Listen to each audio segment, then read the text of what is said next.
안녕하세요. 사연 읽어주는 남녀입니다. 오늘도 와주셔서 감사드리며 그럼 오늘의 사연 바로 소개해드리겠습니다. 안녕하세요. 배은망덕이라는 단어가 딱 어울리는 인간 하나 때문에 온 가족이 난리가 났던 일을 겪은 40대 초반 여성입니다. 세상엔 정말 다양한 종류의 사람이 있죠. 아직 그렇게 오래 살았다고 볼 수는 없지만 그래도 지금까지 살다 보니 저 역시 별의별 인간들을 다 구경했는데 그 중에서도 정말 압권은 따로 있더라고요. 전 남부러울 것 없는 집안에서 이남 1녀 중 막내로 태어났어요. 아들만 둘 있었던 부모님께서 마지막으로 딸을 하나 더 낳고 싶단 욕심에 아이를 가졌는데 마침 그토록 원하던 딸이 생겼던 거죠. 수원 출신의 친정아버지는 어린 시절 일찍이 생업전선에 뛰어들어 신문 배달부터 구두 닦기까지 정말 안 해본 일이 없을 정도였다고 해요. 그러다 더 큰 돈을 벌고 싶다는 결심에 서울로 상경한 뒤 가죽 공장에 취업해서 일을 하시게 됐죠. 생활력 하나는 정말 끝내주게 강했던 아버지는 1년 만에 주임을 달더니 결국 10년 뒤에는 공장장까지 되었답니다. 30대가 된 이후에는 공장을 직접 인수하셨고 경제 호황기 시절 많은 매출을 올린 덕에 서울 노른자 땅의 건물까지 몇 채 사들일 수 있었다고 해요. 그야말로 인생 역전의 표본이랄 수 있는 분이랄까요. 이렇게 자수성가를 이룩한 친정아버지 덕택에 저와 두 오빠들은 부유한 환경에서 남부럽지 않게 자랄 수 있었고요. 친정아버지는 연세가 있는 옛날 분이어서 많이 엄격하고 무뚝뚝하실 법도 한데 저에게만은 하나뿐인 외동딸이라는 이유로 항상 자애로운 모습을 보여주셨죠. 저는 그런 아버지를 늘 존경해왔어요. 아버지는 이 다음에 내 딸의 사위만큼은 그 어디다 내놔도 절대 뒤지지 않는 그런 남자여야만 한다고 늘 강조하셨답니다. 26살의 어느 날 친구의 소개로 4살 연상인 현재의 남편을 만나게 됐죠. 대기업에 재직하며 안정적인 삶을 살아가는 사람이라는 점도 좋았지만 무엇보다 저는 남편의 듬직한 모습이 무척 마음에 들었어요. 또 의외의 매력도 있었는데요. 키나 체격이 웬만한 평균 남자들보다 월등히 큰데도 제 앞에서는 매번 쑥스러워하는 그런 모습이 왠지 귀엽기까지 하더라고요. 막내딸을 절대 아무 남자한테나 주지 않겠다며 호언장담했던 아버지도 당신은 남자친구였던 제 남편을 직접 만나보곤 다행히 괜찮은 사내인 것 같다고 마음에 들어 하셨죠. 저는 남편과 약 1년간의 연애를 한 뒤 무난히 결혼에 꼴이 날 수 있게 됐어요. 그리고 어느새 시간이 이렇게나 흘러 저는 벌써 아이가 둘이 있는 결혼 15년 차의 주부가 되었네요. 남편은 집안의 하나뿐인 외동 아들이었대요. 하지만 나중에 다 커서 여동생이 생겼다고 하더군요. 그것도 무려 10살이나 어린 여동생이요. 네, 맞아요. 시아버지께서 재혼을 하셨거든요. 남편의 여동생, 그러니까 제 신우는 시아버지와 재혼을 한 제 시모가 데려온 딸이었어요. 처음에는 이런 사정을 알지 못했지만 결혼을 준비하는 과정 중에 남편이 조심스럽게 저에게 이런 얘기를 꺼내더라고요. 사실 내 여동생 미네 말이야. 친동생 아니야. 지금 어머니가 우리 아버지와 재혼한 새어머니거든. 남편의 이야기를 들으니 이제야 제대로 이해할 수 있었죠. 처음 예비시댁에 인사를 드리러 가서 제 신우가 될 사람과 마주쳤을 때 참 신기할 정도로 남편과 닮은 구석이 하나도 없다고 느꼈었거든요. 그리고 무엇보다 당시 전 신우의 조금은 뻔뻔스러운 태도가 마음에 들지 않았어요. 오빠가 결혼을 하겠다고 데려온 여자 앞에서 앞뒤 가리지 않고 말을 좀 함부로 한다는 느낌이랄까요? 아무튼 그런 기분이 들어 살짝 언짢았거든요. 이 얘기를 나중에 남편에게 슬쩍 건네자 남편은 여기에 대한 사정도 제게 설명해 주었죠. 실은 새어머니가 오랫동안 전 남편의 폭력에 시달렸고 가정폭력 때문에 결국 이혼을 하게 된 거라고요. 당연히 그런 환경 속에서 자란 신우는 어린 시절 부모의 사랑은커녕 제대로 된 훈육조차 받지 못했다고 해요. 그러다 보니 사람 좋은 제 남편과 시아버지는 신우 역시 새로운 우리 가족이 됐으니 그동안 사랑도 못 받고 컸던 만큼 대신 당신들이 그 사랑을 주겠다고 결심했다네요. 여기까지는 참 훈훈한 스토리죠. 그런데 문제는 호의가 계속되면 권리인 줄 안다는 명언이 있듯이 신우 역시 갈수록 가족들이 자신에게 베푸는 배려와 애정을 너무나 당연하게 생각하다 못해 아나무인격의 사람이 됐다는 거예요. 첫인상부터가 어딘가 쌓였던 신우는 5년 전에 거한 사고를 쳐서 결국 남편에게 이혼까지 당해 집안을 발칵 뒤집어 놓은 적이 있었죠. 당시 신우의 나이는 31였는데요. 사고도 보통 사고의 수준이 아니었어요. 글쎄, 다니던 회사의 상사와 바람이 났던 거였죠. 그것도 자기보다 무려 13살이나 많은 남자랑요. 둘 다 가정이 있는 데다 같은 직장에 다니는 사람이다 보니 남자 쪽에선 혹시라도 이 사실이 알려질세라 엄청 조심했었나 보더라고요. 뭐 당연한 일일 테지만요. 하지만 바람피는 걸 무슨 훈장처럼 여기기라도 한 건지 철딱선이 없는 신우는 상사와 바람을 피고 있다는 사실을 친한 회사 동료 앞에서 떡하니 떠벌렸고 결국 이 사실이 사방팔방 다 퍼져 그야말로 난리 일색이 돼버렸는데요. 급기야 그 유부남 상사의 아내가 회사로 찾아와 신우의 머리채를 잡기도 했고 심지어 시댁까지 찾아가서 집안을 쑥대밭으로 만들어놨다고 해요. 모든 사실을 알게 된 서방님 역시 노발대발했고 신우는 이 사건으로 이혼까지 하고 말았죠. 거의 빈몸으로 쫓겨나다시피 해서요. 그 뒤 시모는 제 얼굴만 보면 계속 신세한탄을 하기 시작했어요. 아이고 내 팔자야. 전생에 무슨 더러운 죄를 그렇게나 많이 졌길래 내가 이런 꼴을 보고 살아야 돼? 다 내 탓이지. 다 내 탓이야. 내가 잘못 키운 탓이겠지. 시모가 팔자 타령을 할 수밖에 없는 이유는 또 있었는데요. 유부남과의 바람 사건으로 회사에서도 잘린 데다 이혼까지 당해 그야말로 빈털터리가 된 신우는 그 뒤 아예 시댁으로 들어가선 자리를 잡았거든요.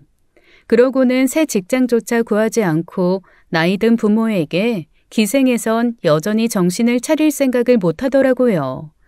더구나 이러는 와중에도 부모님의 눈치를 보긴커녕 매일 밤을 낮삼아 다니며 술을 먹고 클럽까지 다니는 게 아니겠어요.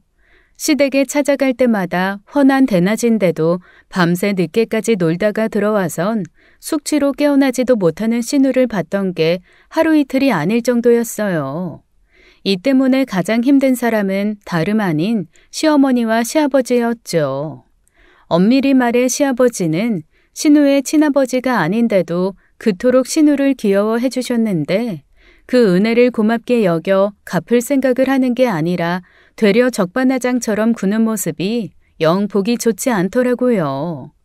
저는 집안 사람 누구도 이런 신우에게 쓴소리를 하지 않는 상황이 영 마음에 들지 않았어요.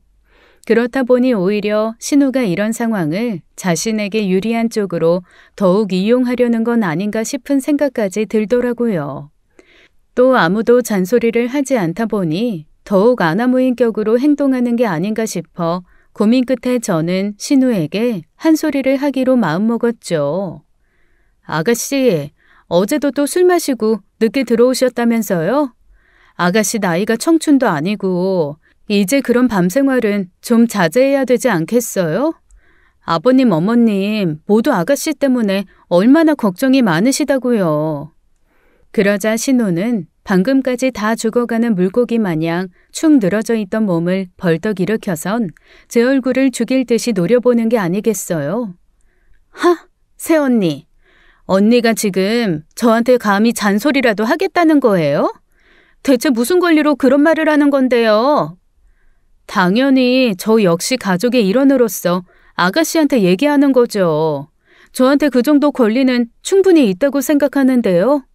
진짜 어이가 없어서 이봐요, 새언니. 언니 할 일이나 잘하시라고요. 내가 술 마시고 돌아다니는데 돈 보태줄 것도 아니면서 이래라 저래라 감나라 배나라 하지 말고요. 제가 직접 보태준 돈은 아니지만 정호 씨가 아가씨한테 매달 주는 용돈이 유흥비로 쓰인다고 생각하면 제 입장에서도 기분이 썩 좋진 않거든요. 남편은 야근까지 해가면서 피땀 흘려 힘들게 가족 위해서 버는 돈인데 그런 돈이 고작 아가씨 위장에 알코올이나 들이붓는 데 사용된다고 생각하면 당연히 기분이 유쾌할 일은 없지 않겠어요? 그러니까 아가씨도 이젠 그만 정신 좀 차리시고 나가서 일자리라도 좀 알아보시는 게 어때요? 이런 제 말에 신우의 두 눈이 획 돌아가더라고요. 신우는 마치 본격적으로 저와 한판 해보기라도 하겠다는 양 잔뜩 빈정거리면서 덤벼들 기세였습니다. 세상 참 많이 좋아졌나 보네요. 며느리가 돼갖군 어떻게 신우한테 이런 망발까지 퍼부어댈 수가 있는지. 예전 같았음 새언니는 내 그림자도 못 밟고 다녔어요. 그리고 말이 나와서 말인데 어디 내 처지가 언니랑 똑같을 수가 있어요? 언니는 밖에서 열심히 돈 벌어다 주는 남편이라도 있지만 난 이제 아무것도 없는데 고작 오빠가 나한테 몇 푼어치 주는 용돈 그게 그렇게나 아깝게 느껴져요? 언니도 진짜 속이 밴댕이 소갈딱지 수준이네요. 아가씨한테도 밖에서 열심히 돈 벌어다 주는 남편이 있었잖아요. 하지만 보란듯이 서방님을 배신한 사람은 아가씨였고요. 전 남편이 아가씨한테 드리는 용돈이 아까워서 이러는 게 아니에요. 자기 복을 스스로 걷어차고 본인 인생을 책임지려고조차 하지 않는 사람에게 굳이 이렇게까지 해줘야 할 이유가 뭐가 있는지 의문이 들어서 그러는 거죠. 정말 솔직한 심정 같아서는 남편이 신우에게 매달 건네는 용돈 자체를 아예 확 끊어버리고 싶었어요. 그래봤자 엄청 많은 돈은 아니었지만 나이 30 훌쩍 넘어서도 철딱선이라곤 하나도 없는 신우를 오히려 집안 식구들이 더욱 망치고 있는 것 같다는 생각이 들어서였죠. 남편의 선량한 마음을 그저 이용하려고만 하는 신우의 태도가 너무 괘씸하기도 했고요. 이때까지만 해도 저는 신우를 그저 철없고 이기적인 사람이라고만 생각했나 봐요. 그래도 성인이니까 이런 말을 해주면 부끄러운 줄 알고 스스로를 조금이나마 돌아볼 줄 알았죠. 하지만 그건 그저 저의 착각이었다는 사실을 저는 곧 알게 됐답니다. 신우와의 다툼이 있고 나서 얼마 뒤에 갑자기 시모에게서 연락이 오더라고요. 김장 재료를 사들고 당장 시댁으로 오라는 호출이었죠. 저는 많이 의아했어요. 사실 결혼 이후에 단 한 번도 김장을 해본 적이 없었거든요. 우리 집은 물론이고 시부모님들 역시 김치를 직접 담궈 드시지 않는지라 지금껏 김장철에 따로 모인 적도 없었어요. 그래도 어쨌든 시모의 명령이 그렇다 보니 재료들을 사들고 시댁에 방문했죠. 제가 사온 재료들을 하나씩 훑어보던 시모의 눈이 뭔가 마음에 들지 않는다는 듯 슬쩍 좁혀졌지만 어쨌든 시모는 제게 올해부터 직접 김장을 할 계획이라고 선언하더라고요. 저는 좀 황당하면서도 왠지 억울하다는 생각이 들었어요. 어머님, 근데 이 많은 걸 어떻게 저 혼자 다 해요? 그리고 갑자기 왜 김장을 시작하시려고 하는 건지 솔직히 이해가 안 가요. 너 지금 시애미가 하자는 거에 꼬박꼬박 말대꾸 하는 거니? 요즘 네 시아버지 입맛도 통 없는 것 같고 밖에서 사다 먹는 건 건강에 영 안 좋을 것 같으니까 그러는 거야. 솔직히 너처럼 편한 며느리가 또 어딨겠니? 여태까지 내가 너더러 이 집안 제사를 도맡아 하라고 했니? 시부모 수발을 들라고 했니? 그러다 생전 처음으로 김장 좀 하라고 했답시고 지금 그렇게 눈을 치뜨면서 이 시애미를 쳐다보는 거야? 뜬금없는 시모의 공격에 전 잠시 당황스러웠지만 그래도 어른이 하는 말이니 마음을 다잡을 수밖에 없었죠. 그럼 어머님, 곁에서 아가씨도 같이 도와달라고 해주시면 안 될까요? 아무리 생각해봐도 저 혼자서 이 많은 걸 감당하긴 힘들 것 같아서요. 어머님이랑 저 그리고 아가씨랑 셋이서 함께 하는 걸로 해요. 이런 제 말에 지금까지 소파 위에 굴러다니면서 이리저리 리모컨 채널을 돌리던 신우가 갑자기 자리에서 벌떡 일어나더니 이런 말을 짓거리는 게 아니겠어요? 어머 언니, 미안하지만 전 그렇게 한가한 사람이 아니라서요. 오늘 친구 생일이라 밤새 파티하면서 놀기로 했거든요. 여기에서 김치 냄새 폴폴 풍기면서 갔다간 놀림감만 될 수 있으니까 오늘은 그냥 언니랑 엄마만 좀 고생하는 걸로 해요. 나중에 기회가 되면 그땐 꼭 도와드릴게요. 그렇게 신우는 룰루랄라 콧노래까지 부르면서 방 안으로 쏙 내빼버렸어요. 그러더니 정확히 30분 뒤 머리끝에서 발끝까지 치덕치덕 꾸민 모습으로 나타나선 곧 친구 생파에 다녀오겠다며 나가더라고요. 결국 생애 처음 해본 김장에 그야말로 녹초가 된 저는 그 뒤 양념 냄새조차 맡기 싫어 치가 떨릴 지경이 됐어요. 그리고 2주 뒤 주말 시어머니의 생신을 맞이하여 시댁 식구와 모두 모인 자리에서 또 한 번 당황스러운 일을 겪게 됐습니다. 저는 시모의 선물로 체크 무늬가 새겨진 머플러를 준비했는데요. 백화점을 2시간 가까이 돌면서 평소 제가 즐겨 착용하는 브랜드의 겨울 신상으로 나온 제품을 선택했죠. 가격대가 좀 비싸긴 했어도 이 정도라면 어떤 자리에서든 고급스럽게 착용할 수 있을 거라 생각했거든요. 그런데 제 선물을 받아든 시모는 내용물이 뭔지 뜯어보기도 전부터 이미 표정이 뭔가 떨떠름하더군요. 선물이 스카프였다는 사실을 알고 나자 더더욱 노골적인 실망의 표정을 지었고요. 에미니 성의가 고맙긴 하다만 요즘 누가 이런 촌스러운 무늬의 스카프를 하고 다니니? 더구나 난 초록색을 좋아하지도 않는데. 이런 시모의 볼멘 소리에 곁에서 당황한 시아버지만 상황 수습을 위해 애써 시모를 달래기 시작했어요. 아이 이 사람아, 그래도 기껏 며느리가 골라준 선물인데 그렇게 말을 하는 게 어디 있어? 어디 보자.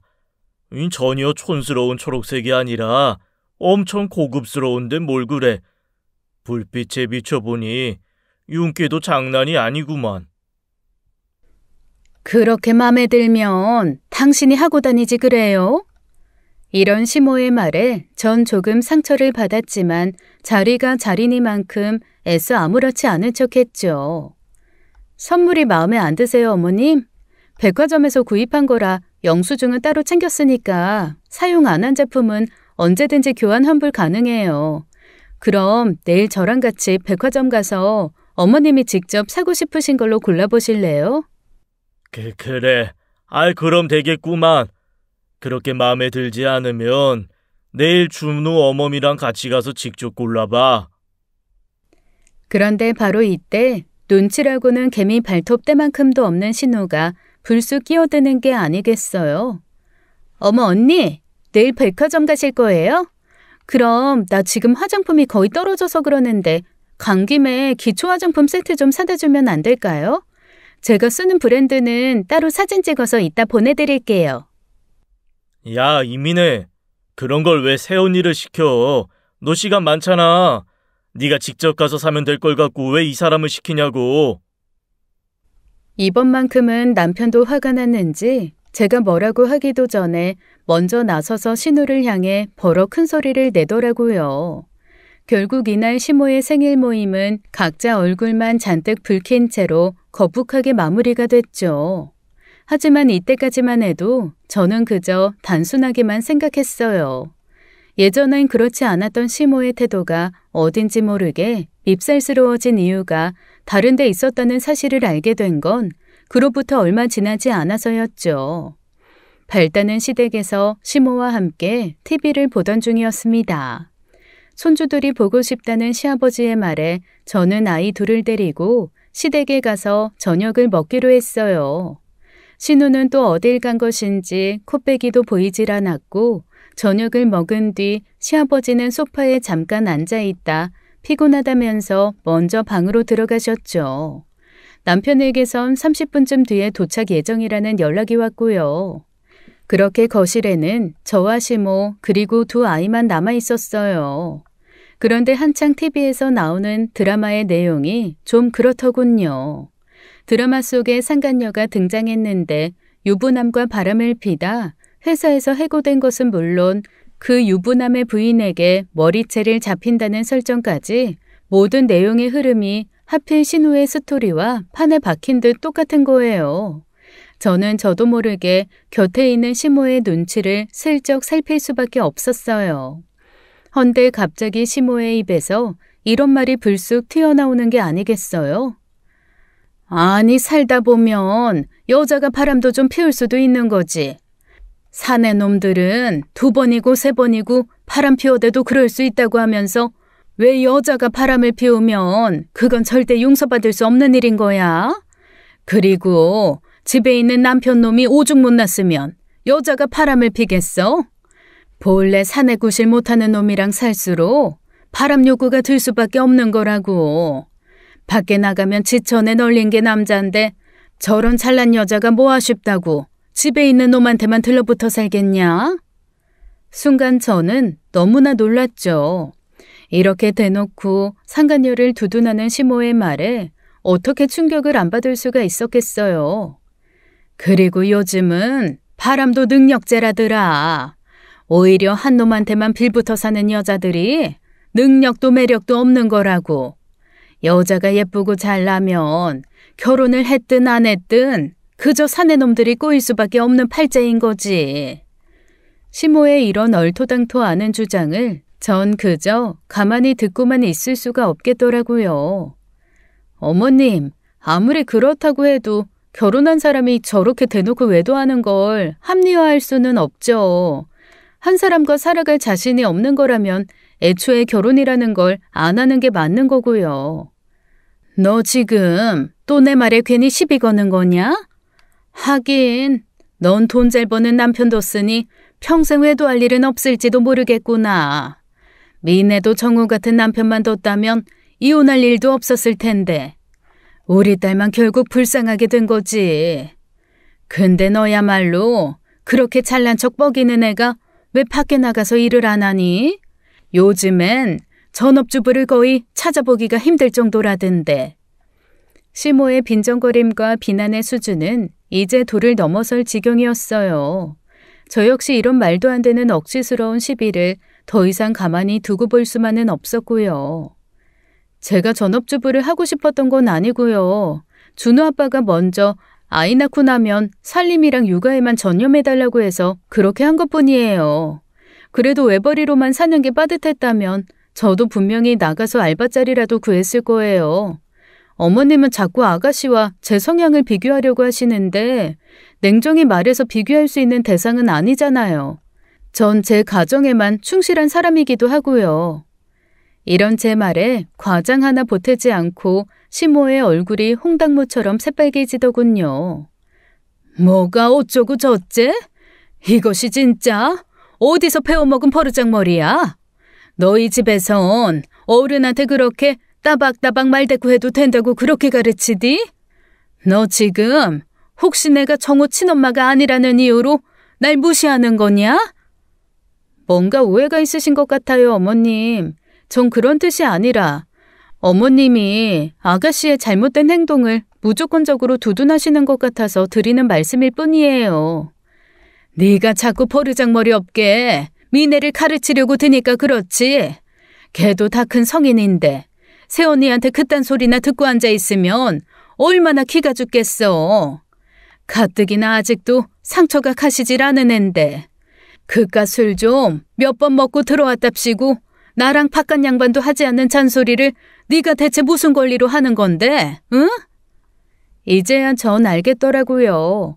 최근 들어 갑자기 시모의 태도가 확 돌변한 이유를요. 매번 술 먹고 늦게 들어와선 일도 안 하고 빈둥거리며 사는 자기 딸한테 제가 쓴소리를 했다는 이유로 그때부터 저에게 계속 앙심을 품고 있었던 거였어요. 너무나 황당하고 어이가 없었지만 그렇다고 해서 제 성격상 그때 신우한테 몇 마디 쏘아댔던 것을 결코 후회하진 않았죠. 사실 전 그때 늙음하게 잘못 둔 자식 하나 때문에 고생하는 시부모님을 생각해서 내뱉은 말이었지만 막상 시모가 저렇게 나오니 이젠 동정심조차 들지 않더군요. 아무리 팔은 안으로 굽는 법이라지만 아닌 것을 아니다라고 냉정하게 굴지 못하고 계속해서 자식한테 끌려다녀봤자 결국 이 다음에 피똥을 싸게 되는 사람은 제가 아니라 시모일 뿐이니까요. 이날의 일이 있었던 이후로 시모는 저와 냉전이라도 치르겠다는 듯 연락을 뚝 끊어버렸어요. 제 입장에서는 차라리 감사한 일이었죠. 솔직한 심정으론 시모든 신우든 한평생 연락을 끊고 지냈으면 좋겠다 싶을 정도였으니까요. 그런데 얼마 뒤부터 어딘가 이상하다 싶은 일이 생겼어요. 시모와 신우가 제게 보이는 태도 때문이었죠. 분명 드라마를 보던 중 제게 빈정이 상한 시모는 그 뒤로 한동안 소 닭 보듯 절 거의 투명인간처럼 취급했는데요. 어느 날부터인가 이전과는 달리 갑자기 제게 너무나 잘해주시는 거예요. 정상적인 사람이라면 말과 행동에 어느 정도 일관성이 있어야 하는 거잖아요. 물론 시모와 신우가 결코 보통의 평범한 성격이 아닌 건 확실했지만 흡사빙이라도 된 것처럼 저를 대하는 태도가 180도 돌변하다 보니 전 무척 당혹스러울 수밖에 없었죠. 한동안 제게 전화조차 하지 않던 시모는 점심을 먹으러 오라는 연락을 하더라고요. 썩 내키진 않았지만 그날 이후로 시모와 언짢게 헤어졌기 때문에 그 일에 대한 시모의 기분도 조금 풀어줘야겠다는 생각이 들었어요. 그래서 전 아이들을 학원에 보낸 뒤 어쩔 수 없이 시댁으로 향했죠. 앞으로 안 볼 사람이라면 몰라도 어쨌든 가족이라는 이유로 계속 얼굴을 마주해야 할 사람이니까요. 이날은 마침 집에 신우도 있었어요. 시아버지는 친구분들과 오랜만에 낚시를 가선 아직 안 들어오셨다고 하더라고요.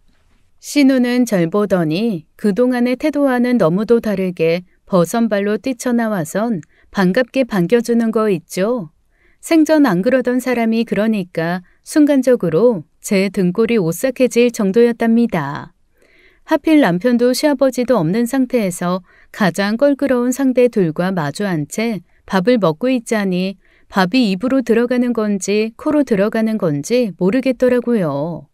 그렇게 한참 식사를 하던 도중에 신우가 입을 열었어요. 새언니, 나 그때 언니가 나한테 해줬던 충고에 대해서 곰곰이 생각해봤는데요. 언니 말이 다 맞는 것 같더라고요.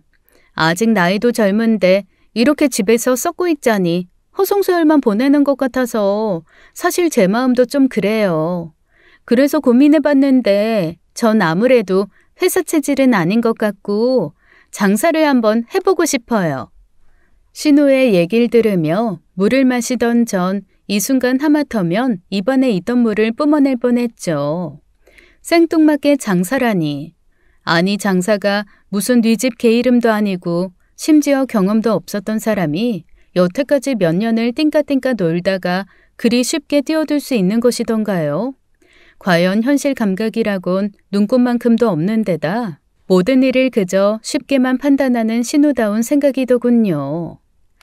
그때 제가 좀 기분 나쁘게 얘기를 했던 것 같아서 많이 미안했는데 그래도 혼자서 많은 생각을 하셨다니 참 다행이에요, 아가씨. 그런데 갑자기 장사라니. 어떤 장사를 말씀하시는 건지 저로선 감이 잘 안 오네요. 제가 패션 디자인을 전공했잖아요. 언니도 보다시피 패션이나 뷰티 쪽에 관심도 많고요. 그래서 옷가게를 열까 생각 중이에요. 신우의 계획을 계속 듣고 있자니 점점 속이 안 좋아지는 느낌이었어요. 왜냐하면 평소에 저랑 관계도 별로 좋지 않은 신우가 뜬금없이 제 앞에서 이런 이야기를 늘어놓은 저희가 조금 이상했거든요. 그런데 사실 짐작가는 부분은 하나 있었죠. 장사를 위한 자금이 필요한 거라면 제가 아닌 남편이나 시아버지에게 얘기를 해도 되는 것을 굳이 점심 식사에 절 초대까지 해서 구구절절 말한다는 건 분명 제가 원하는 모종의 목적이 있다는 의미였어요. 그리고 그건 왠지 제 친정아버지와 연관이 있을 것만 같았죠. 신우는 남편과 제가 결혼을 준비하던 중 상견례를 비롯한 몇 번의 만남 끝에 우리 집안이 꽤 부유한 형편이라는 것을 잘 알고 있었어요. 특히 당시에도 제 친정아버지가 건물을 몇 채 가지고 있다는 사실을 알게 되곤 필요 이상의 많은 관심을 보였었죠. 언니, 제가 비록 지금까지 언니한테 미운 소리도 곧잘하고 얄밉게도 그렇지만 앞으로는 정말 은인처럼 생각할 테니 한 번만 좀 도와주세요. 네? 네? 그게 무슨 말씀이세요, 아가씨? 아이 참, 언니네 친정아버지 사돈어른께서 상가 건물 몇 채 갖고 계시잖아요. 특히 그 5층짜리 상가요. 거긴 지하철역하고도 가까워서 접근성이 좋은 데다 주변에 대학까지 있어서 젊은 사람들도 많은 장소인데 얼마 전에 가보니까 1층에 좋은 자리가 글쎄 아직 공실이더라고요. 아직 계약하겠다는 사람 안 나타났으면 거기에 저 옷가게 좀 낼 수 있게 언니가 힘써주시면 안 될까요? 그래 준우애미야. 사람 하나 살린다는 셈 치고 사돈어른께 네가 잘 좀 말씀드려보면 안 되겠니? 혹시 알아? 우리 미네가 몰랐던 장사 수완이 있어서 대박이라도 나면 사돈어른 건물에 또 다른 가게들이 계속 들어오고 공실 생길 틈이 없이 상권도 활발해지면 누이 좋고 매부 좋은 거 아니겠어? 혹시나가 역시나더군요. 어쩜 시모와 신우 이 모녀는 내 예상에서 한치도 벗어나질 않는 건지 이쯤 되면 신기하기까지 하더라니까요. 시작도 전에 벌써 김칫국부터 마시는 시모의 기대에 부푼 얼굴을 보자 다시 속이 안 좋아지기 시작했지만 저는 일단 친정아버지께 말씀은 드려보겠다고 대답했어요. 너무 많은 기대는 하지 마시고요. 저도 우리 아버지 사업에는 일체 관여하는 편이 아니라 이런 부탁드리는 건 처음이에요. 만약 그 자리에 다른 임차인이 내정되어 있는 상황이라면 저도 어쩔 수가 없어요. 그럼 언니, 일단 사돈어른께 부탁해 본다는 거죠? 정말 감사해요. 이 은혜는 절대로 잊지 않을게요. 신우는 기대는 하지 말란 제 얘기는 쏙 빼먹고 그저 본인이 듣고 싶은 대로만 해석해선 벌써 계약이라도 한 양 잔뜩 들떠 있었죠. 정말 내키진 않았지만 저는 다음날 바로 친정에 찾아가선 시아버지에게 신우의 의사를 전달했어요. 과연 내가 아는 그 신우가 성실하게 장사를 할 만한 인간인지 의심이 드는 건 사실이었지만 곰곰이 생각해보니 저 역시 지나친 편견을 갖고 사람을 대하는 건 아닌가 싶더라고요. 시모의 말처럼 의외로 신우에게 정말 장사 수완이 있을지도 모를 일이었죠. 지금처럼 집에서 하는 것 없이 술만 퍼마시며 놀고 먹는 것보단 뭐라도 하면서 돈을 벌 수만 있다면 앞으론 시아버지와 제 남편에게 매번 손 벌릴 필요도 없을 테니까요. 제 말을 들은 친정아버지는 흔쾌히 수락하셨어요. 아이, 그래. 잘 됐구만. 마침 그 자리가 비워진 지 2달도 넘어가던 차에 다른 누구도 아니고 사돈 처녀가 들어온다면 나쁠 게 전혀 없지 않나. 조만간 날짜 잡아서 얘기 좀 나눠보고 계약서도 바로 작성하자고 전하거라.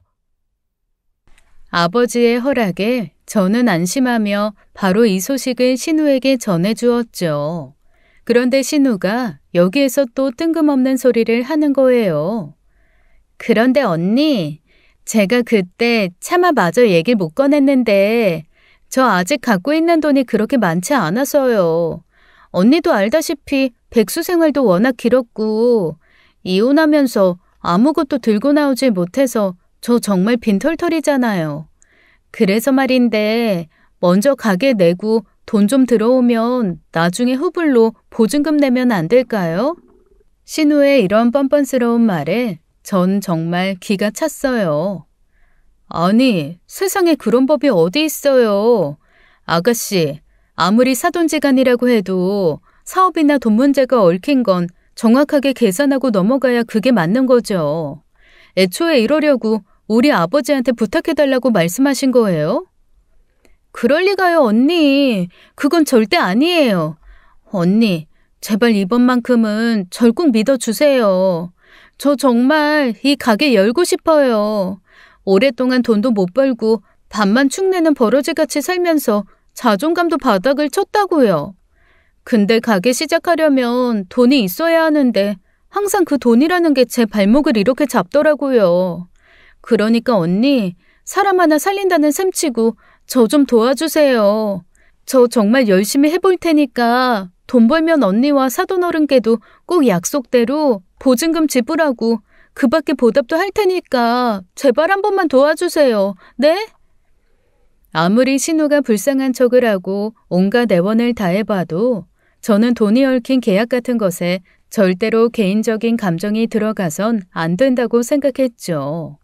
그래서 딱 잘라 거절을 한 뒤 이 얘기를 친정아버지에게 전달했어요. 그러자 아버지가 그냥 그렇게 하라고 말씀하시는 게 아니겠어요? 명색이 사돈이 돼갖고 안타까운 사돈 처녀 사연을 어떻게 외면할 수 있겠니? 그렇게 해줄 테니 들어와서 장사나 잘하시라고 전해드려라. 대신 월세는 절대로 밀리지 않게 꼬박꼬박 내야 하고 정확히 1년 뒤엔 반드시 보증금까지 지불해야 한다는 계약서를 작성해야겠구나. 아무리 사돈지간이라고 해도 이런 일을 그저 구두로만 처리할 수는 없는 법 아니겠냐. 그렇게 해서 친정아버지는 만약 이 모든 사항을 제때 이행하지 못할 시엔 바로 가게를 빼버린다는 조항까지 담은 계약서를 작성했어요. 자신의 뜻이 관철됐다는 사실을 알게 된 신우는 기뻐서 어쩔 줄을 모르더라고요. 저는 신우의 이런 황당한 제안까지 수락해준 친정아버지에게 고마우면서도 미안한 감정이 들었습니다. 본래의 아버지 성격이라면 당연히 어림도 없는 일이었겠지만 그래도 사돈이라고 함부로 대하지 못하는 친정 부모의 마음을 담아서 허락해 주신 거겠죠. 그렇게 신우는 계약서에 합의한 뒤 본격적으로 장사를 하기 위한 준비에 들어갔답니다. 한동안 의외로 순조로운 날들이 지속됐어요. 우려와는 달리 신우는 장사에 꽤 많은 열정이 있는 것 같았고 자신의 전공을 살려 옷과 관련된 일을 하다 보니 재미도 느끼는 모양이더군요. 신우의 가게는 20, 30대의 젊은 여성들을 타깃으로 하여 요즘 세대가 좋아할 만한 인테리어 소품으로 예쁘게 꾸며져 있었어요. SNS에 본인 가게 홍보도 열심히 하면서 열을 올리는 모습을 보니 그동안 제가 신우를 너무 얕잡아 본 건 아닌지 죄책감마저 들더라고요. 옷가게의 특성상 하루에 엄청 많은 손님이 몰려드는 건 아니었지만 가끔 들릴 때마다 보면 그래도 순조롭게 운영이 되는 것 같아 참 다행이었습니다. 그렇게 신우가 장사를 시작한 지 벌써 넉 달이 흐른 어느 날이었어요. 신우한테서 전화 한 통이 걸려왔죠. 새언니, 저예요. 제가 갑자기 급한 일이 생겨서 그러는데 지금 잠깐 가게 좀 봐줄 수 있을까요? 저녁 전까지는 꼭 돌아올게요. 저는 신우의 부탁을 흔쾌히 수락했어요. 이날은 마침 아이들도 방과 후 수업 이후 바로 학원에 가느라 늦게 들어오는 날이었거든요. 그 김에 저도 신우의 가게에 가서 손님들 구경도 하고 카운터도 보면 괜찮겠다 싶어 곧장 가게로 찾아갔죠. 그런데 3시간이 지나고 4시간, 5시간이 지나도 신우는 도통 나타날 생각을 하지 않는 거예요. 문득 핸드폰을 확인해 보니 벌써 우리 애들이 집으로 돌아와 저녁을 먹을 시간이더라고요. 저는 즉시 신우에게 전화를 걸었죠. 하지만 받지 않았습니다. 2번, 3번을 걸어봐도 마찬가지였어요. 혹시 무슨 일이 생겼나 걱정이 들었지만 좀 더 기다려보기로 했어요. 그래도 여전히 감감무소식이었죠. 애들한테서는 계속 엄마 언제 오냐는 전화가 걸려오지. 그렇다고 해서 가게를 내팽개치고 갈 순 없지. 저녁 전에 꼭 돌아오겠다는 신우에게선 아무런 연락이 없지. 정말 속이 터져 미치겠더라고요. 어느새 시간은 밤 9시가 훌쩍 넘었고 저는 한 번 더 신우에게 전화를 걸었어요. 그러자 드디어 신우의 반가운 목소리가 들려왔죠. 아, 네 아가씨. 지금 어디세요? 저 아이들 때문에 얼른 집에 들어가 봐야 할 것 같은데 아가씨가 안 오셔서 못 들어가고 있거든요. 새언니, 어머 웬일이니? 내 정신 좀 봐. 여기 지금 너무 시끄러워서 언니한테 전화 왔던 걸 이제야 확인했네요. 저 지금 오랜만에 대학 동기들 만나서 술 한잔 하고 있거든요. 그냥 언니가 가게 문 좀 닫아줄래요? 영업 마감하고 지금 집에 가세요. 곁에서 깔깔거리는 소리와 함께 커다란 음악 소리까지 들리는 걸 보니 역시나 신우는 어딘가에서 또 술 한잔 걸치고 있는 모양이었어요. 너무나 기가 막혀 그만 할 말을 잃고 말았죠.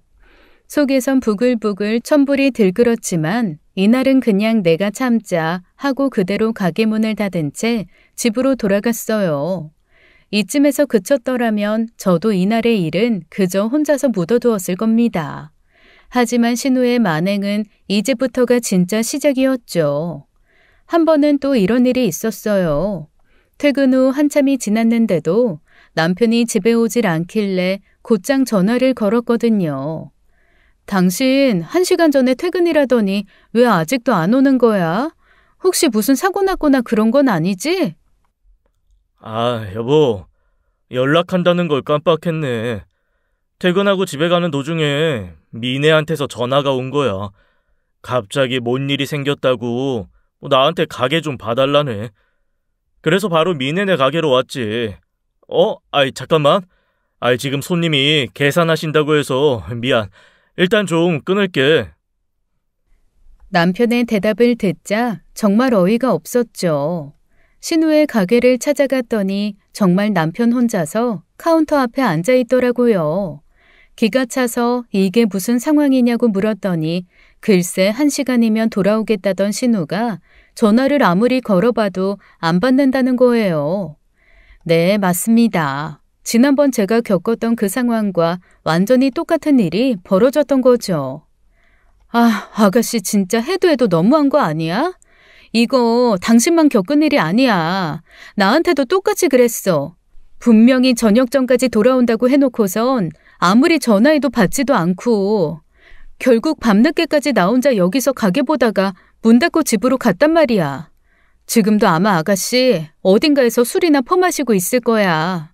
그러니까 그냥 지금 가게 문 닫고 나랑 같이 가자 당신.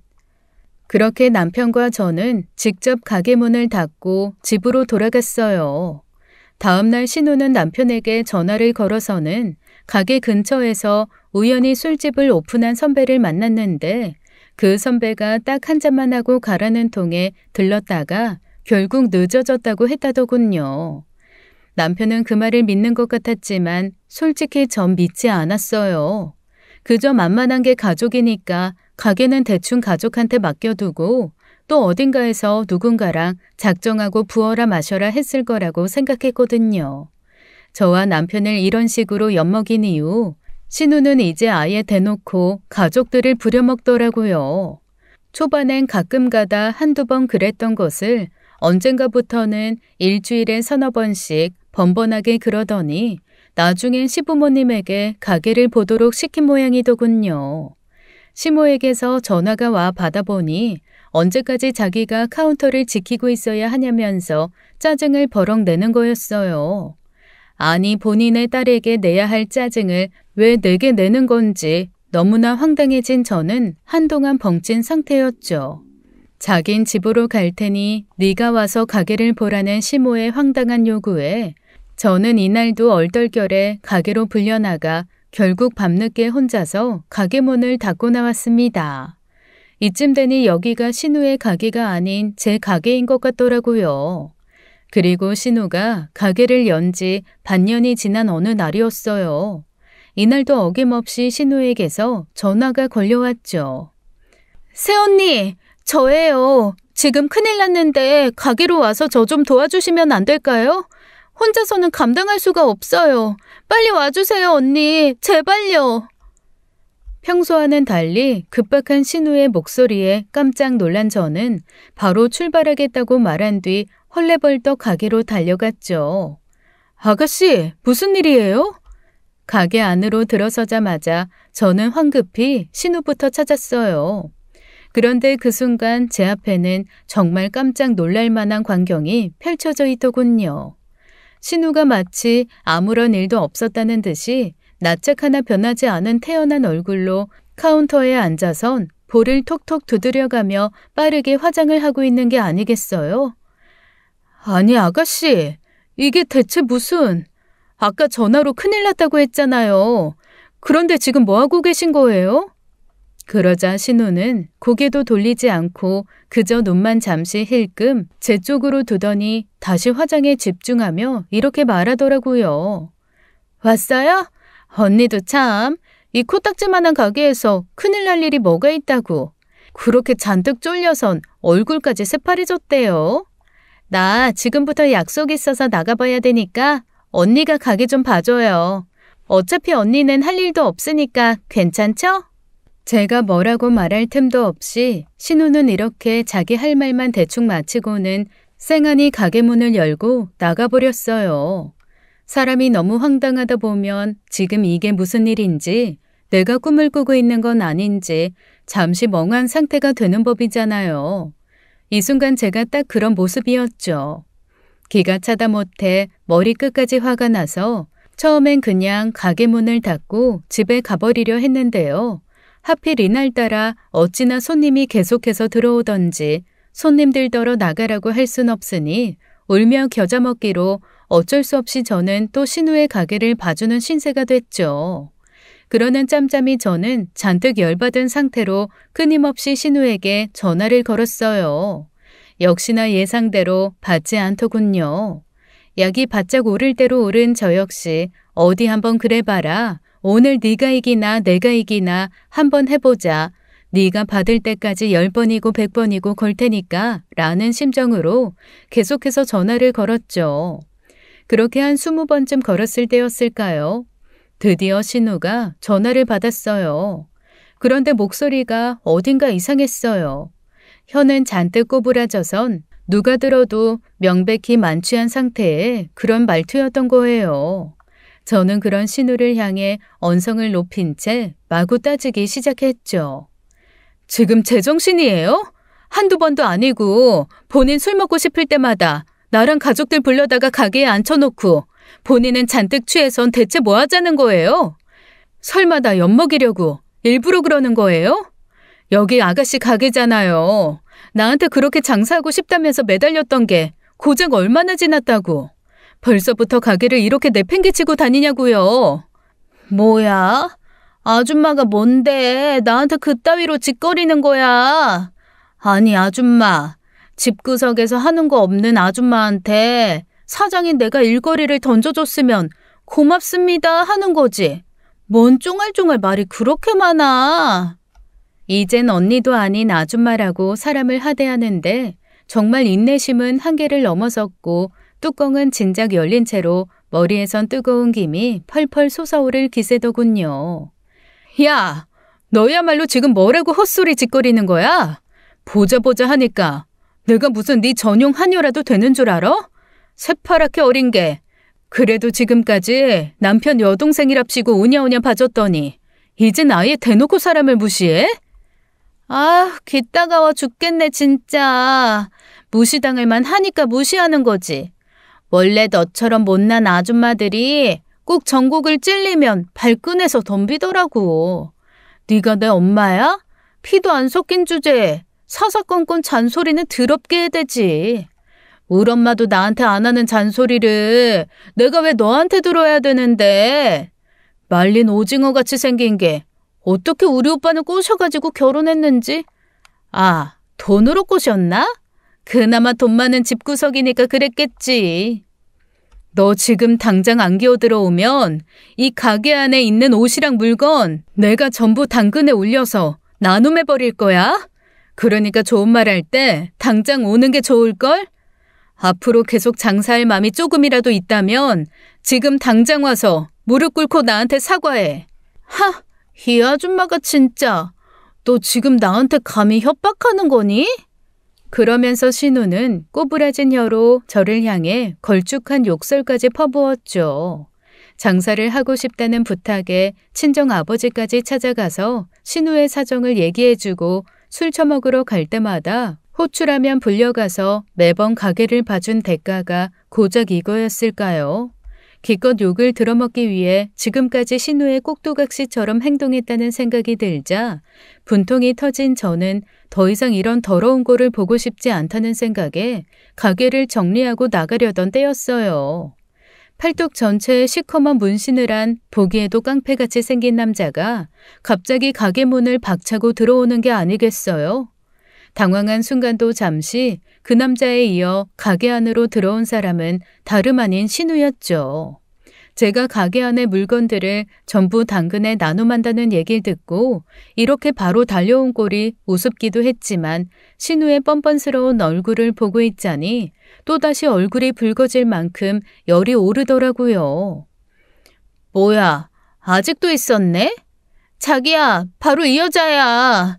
이 여자가 새언니랍시고 맨날 나한테 잔소리나 퍼부어대는 미친 여자라고. 그래? 미네 네가 말했던 그게 바로 이 여자라 그 말이지? 이보쇼 아줌마, 당신이 우리 미네 새언니라는 사람이야? 온몸에 문신을 덕지덕지한 남자의 정체는 신우의 남자친구인가 보더군요. 끼리끼리 어울린다더니 한눈에 봐도 썩 질이 좋아 보이지 않는 것이 신우와 아주 잘 어울리는 한 쌍의 바퀴벌레 같았어요. 당신이 뭔데 자꾸 전화질을 해대서 우리 사이를 방해해.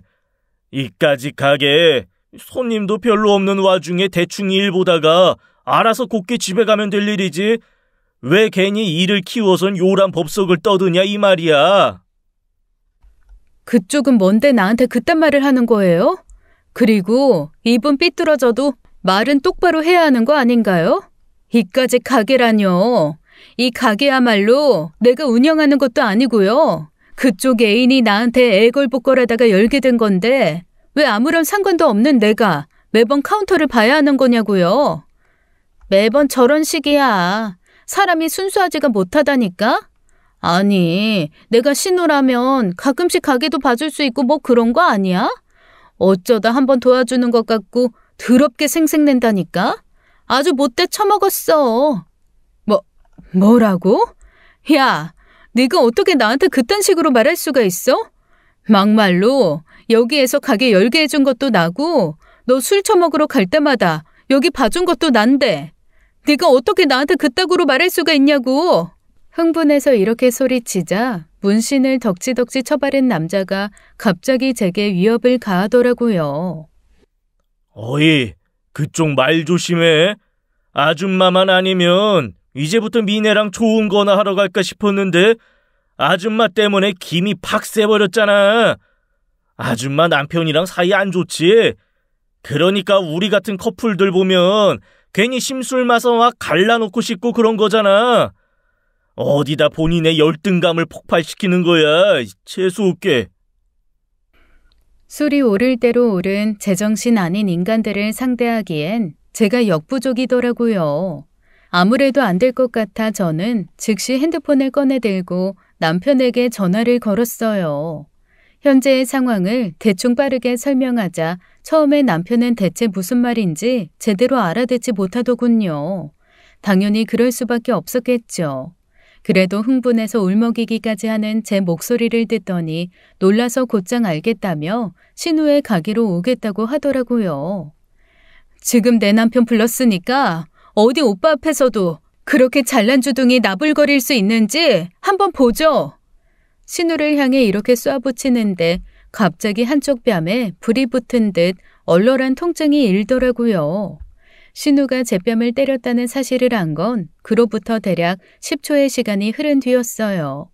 저는 도저히 믿을 수 없다는 시선으로 경악해서 신우를 노려보았죠. 너 지금 나 때린 거야? 내 뺨 때린 거 맞지? 그래, 때렸다. 뭐 어쩌라고. 귀 따갑게 계속 쫑알거리지 말고 그 입 좀 다물란 말이야. 어떻게 나한테 그럴 수가 있어? 네가 어떻게? 내가 앞으로 너한테 또 가게를 맡기면 차라리 남의 집 개라고 칠게. 이까짓 가게 한번 보라고 했다고 이렇게 생색내면서 사람 귀찮게 하는 주제에 새언니 노릇은 악착같이 하려고 들지? 오빠는 도대체 이런 여자 어디가 좋다고 결혼을 한 거야? 바로 그때였죠. 그러면 이까지 가게 월세를 6개월치나 밀린 사돈처녀는 그것에 대해 어떤 변명을 하려고 그러나?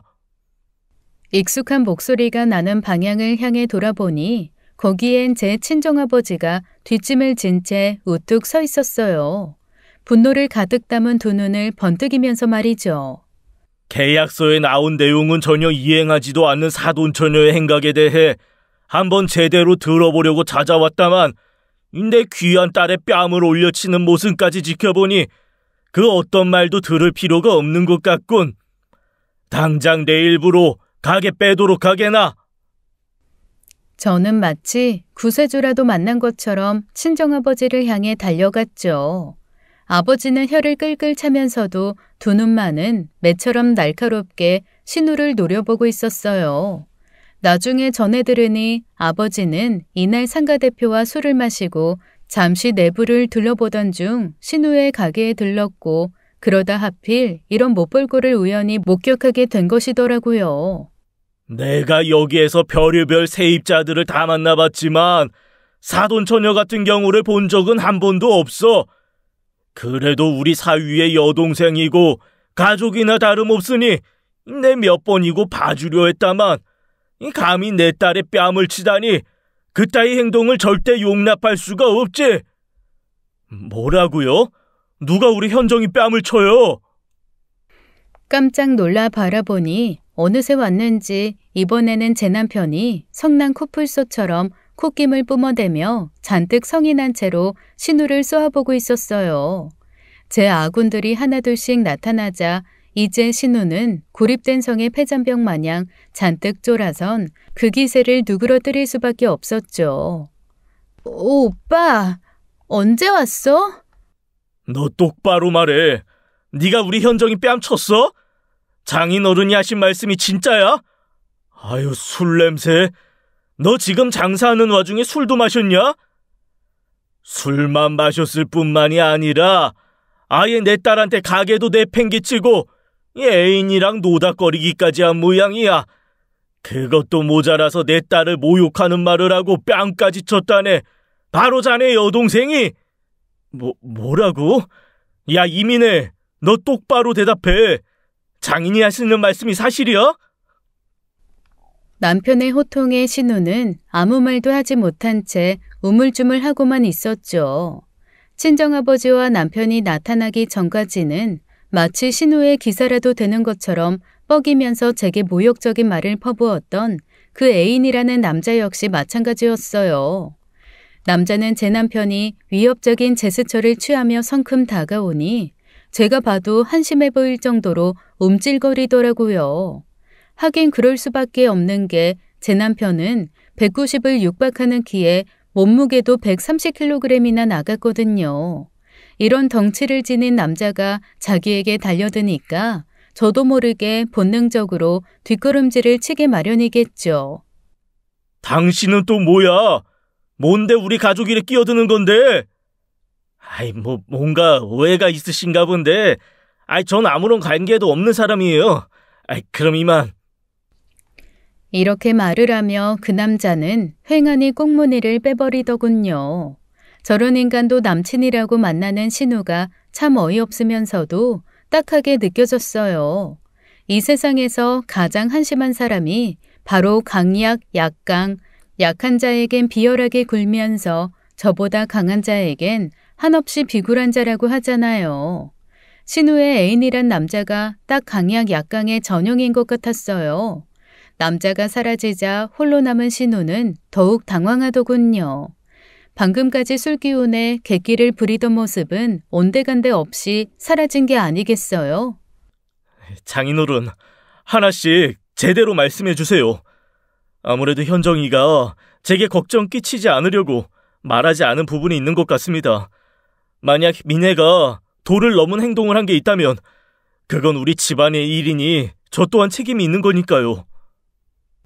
이런 남편의 말에 친정아버지는 잠시 한숨을 푹 내쉬더니 곧 이야기를 시작하셨어요.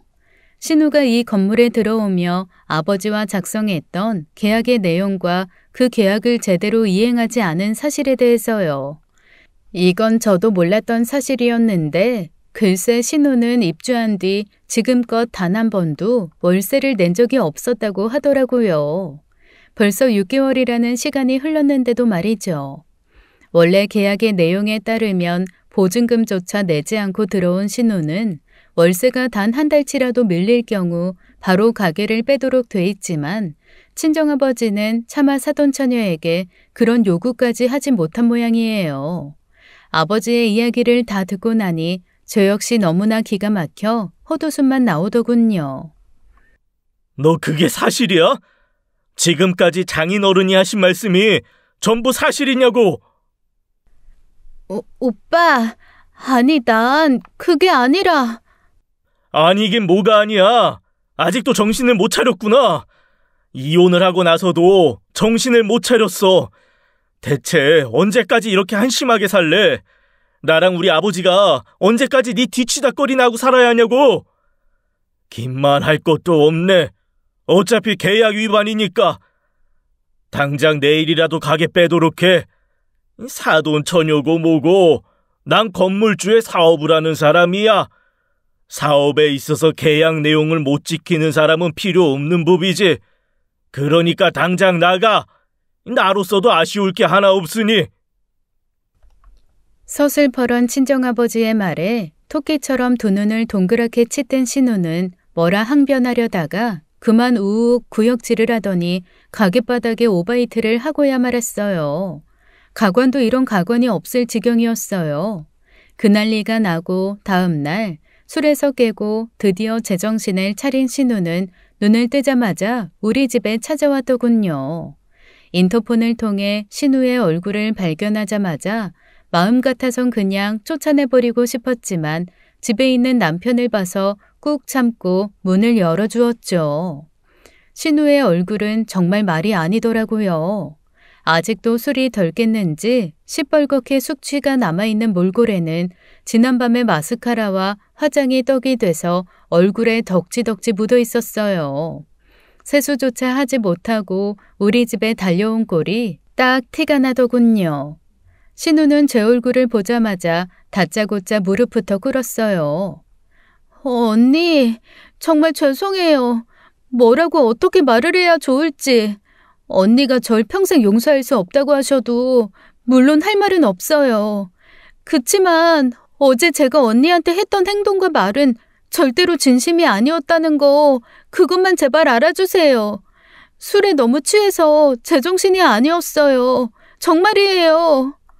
눈물까지 줄줄 흘려대며 두 손을 모은 채 내 앞에서 싹싹 비는 신우의 꼴을 보고 있자니 마음이 풀어지는 게 아니라 더욱 황당하고 기막힐 뿐이었어요.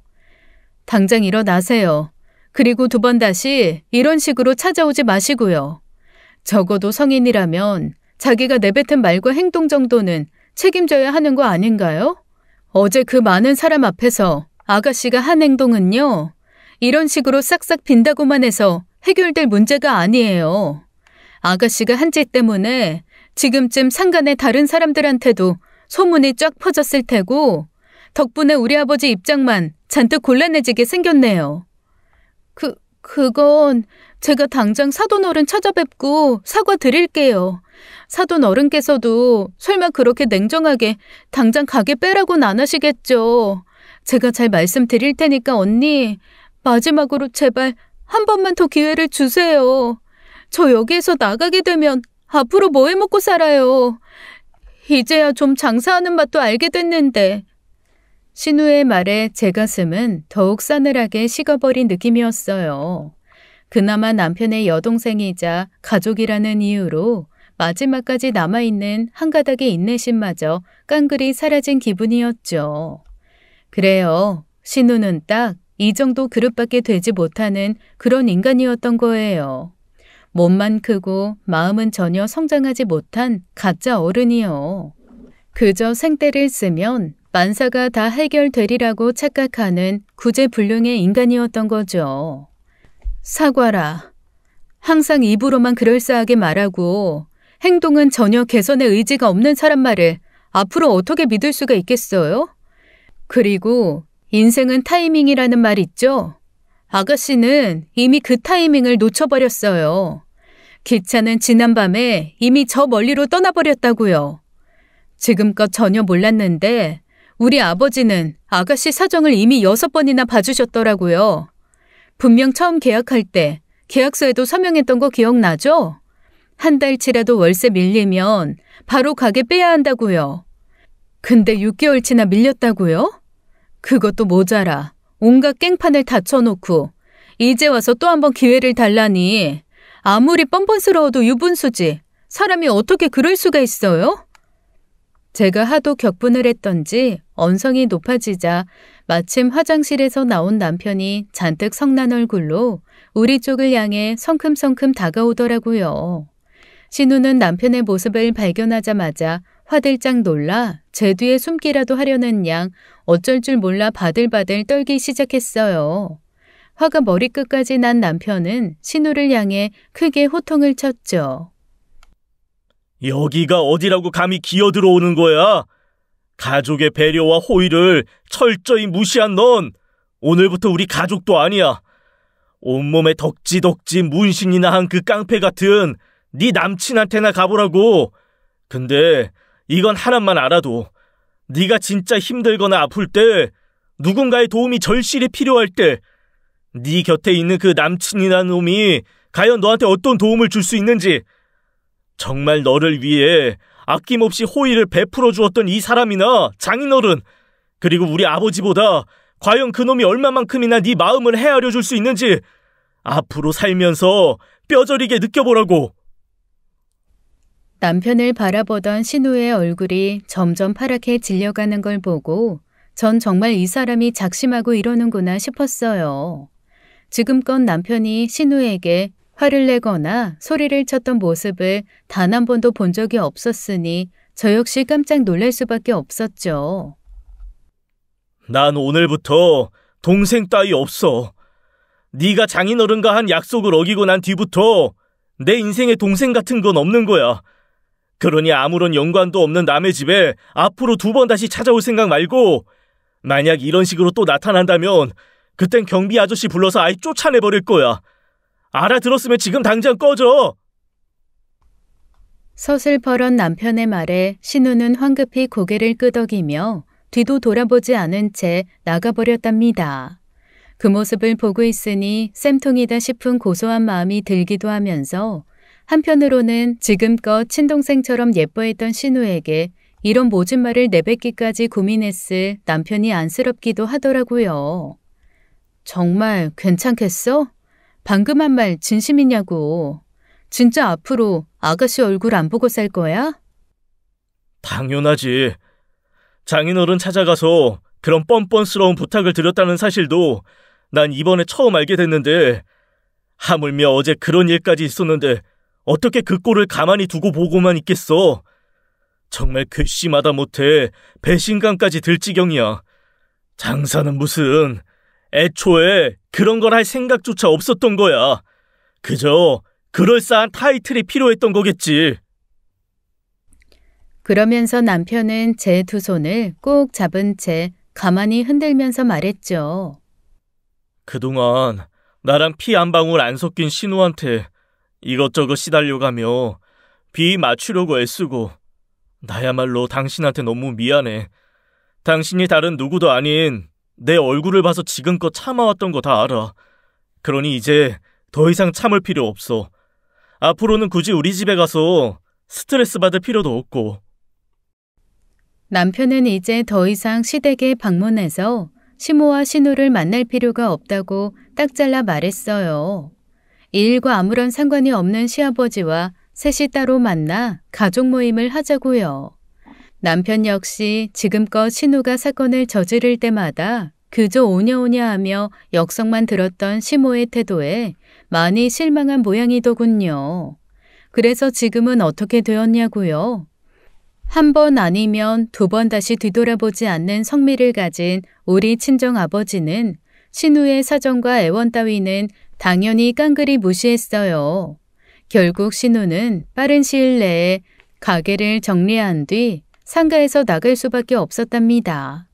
본인도 쪽팔림은 알아서 가족들의 얼굴을 마주할 자신이 없었던 건지 그 뒤로 집을 나가 한동안 소식이 뚝 끊겼었죠. 여전히 딸의 일이라면 호들갑을 떨어대던 시모 혼자서만 잔뜩 애가 달아 시아버지 앞에서 이러쿵저러쿵 떠들어댄 모양인데요. 그 일이 있고 난 뒤 시아버지 역시 시모와 신우 이 모녀에게 정이 뚝 떨어졌나 보더라고요. 시아버지는 남편에게 시모와 거리를 두고 싶다는 의사를 밝혔고 결국 시모에게 전셋집 하나를 얻어준 뒤 그곳에서 살라고 말하셨다더군요. 만약 집도절도 없이 그저 나가라고 했다면 눈물 콧물 빼면서 무슨 일이 있더라도 안 나가겠다며 악착같이 버텼겠지만 시아버지가 집을 얻어주자 시모 역시 이런 방구 말도 없이 불쑥 집을 나가버렸답니다. 참 신우의 은혜조차 모르는 특유의 뻔뻔스러움은 자기 엄마인 시모의 모습과 똑 닮은 게 아닌가 싶어요. 아, 그리고 최근에 알게 된 소식인데요. 신우가 그 깡패 같은 문신남과 결국 헤어졌다더군요. 집을 나간 뒤 그 남자와 한동안 동거를 했던 모양인데 함께 사는 동안 얼마나 극심한 폭력을 당했던지 거의 꼴이 말이 아니었다고 하네요. 이 소식을 접하고 난 뒤 아주 조금은 안타깝다는 마음도 들었지만 어차피 이젠 나와 아무런 상관이 없는 사람이다 싶으니 그런 마음조차 금세 쏙 들어가더라고요. 제 이야기는 여기까지입니다. 여러분, 살아가면서 내게 배려를 베풀어준 사람들에겐 크건 작건 반드시 보답할 줄 알고 감사의 마음을 품을 줄 아는 사람이 돼야 할 것 같아요. 세상이 각박해질수록 점점 철면피 같은 사람이 많아진다는 게 정말 안타깝더라고요. 사소한 일일지라도 감사한 마음을 아는 사람들이 점점 많아진다면 그만큼 이 세상은 더욱 아름다워질 수 있는 거니까요. 지금까지 제 긴 이야기를 경청해 주신 청취자분들께 깊은 감사의 인사를 전합니다. 지금까지 사연 읽어주는 남녀였습니다. 끝까지 시청해 주신 여러분 감사드리며 저희는 다음 사연으로 돌아올게요. 감사합니다.